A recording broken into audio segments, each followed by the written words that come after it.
All right, we're gonna start in our edge of the actual system here. If you guys can see it, we have the OLED lights that are old. They're just randomly separated. So we're setting these up together, and it's gonna go around the whole corner here.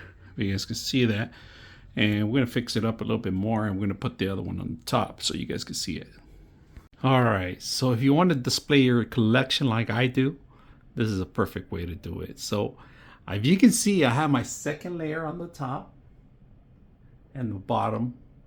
And look at the lights. Beautiful, outstanding lights. You can remote control into these. I set them up through my actual Google Home, and I was able to actually turn them on and off. I could change the color. I could tell Google to change the color. I could change the colors with my phone, and it displays pretty good on this part. I love this stuff. It's really simple to actually manipulate and change it to however colors you want. One of the best things I like about it is that the desktop control, it's very simple to even put audio on it. I'm going to show you how it works. All right, as you can see, I'm going to talk test 1 2 3, test 1 2 3, and it's going to be very simple to manipulate all the changes through here. You could change the color effect, you could change the display effect, pretty much a lot of things you could change on this system, which I like. Now, just to let you guys know, this fit perfect on my system, but they have different sizes. It does take connection, a USB, but not a 5 volts. It has to be higher than 5 volts. It could be a 12 volts. So just to be aware, if you connect to 5 volts, it might not give you enough power for it because it's a long strip. So you are going to necessary to need a larger one, right? So other than that, it's a really good system. I like the whole system I set up, and it displays my collection. Very simple. I like to change the manipulation. Let's go ahead and change something else so you guys can see it.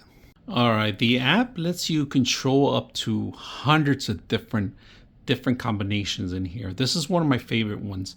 I set this up. You can set this up on your Alexa and your Google Home. So for example, okay, Google, turn off Office. Look at that. Simple. Lights off.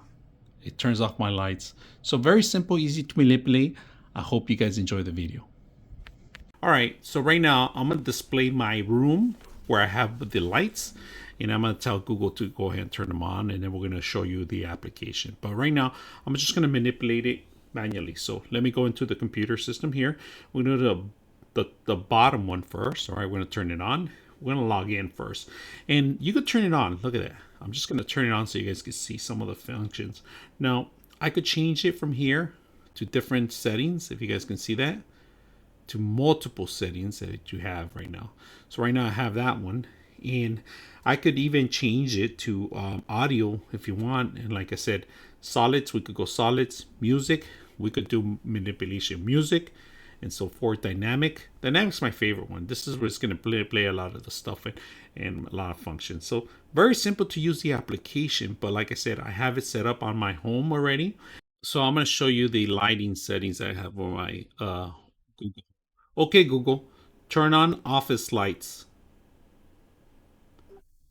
So there you go. It turns on my lights. It remembers the settings I set up, and it's very simple to use. I hope you guys enjoy the video.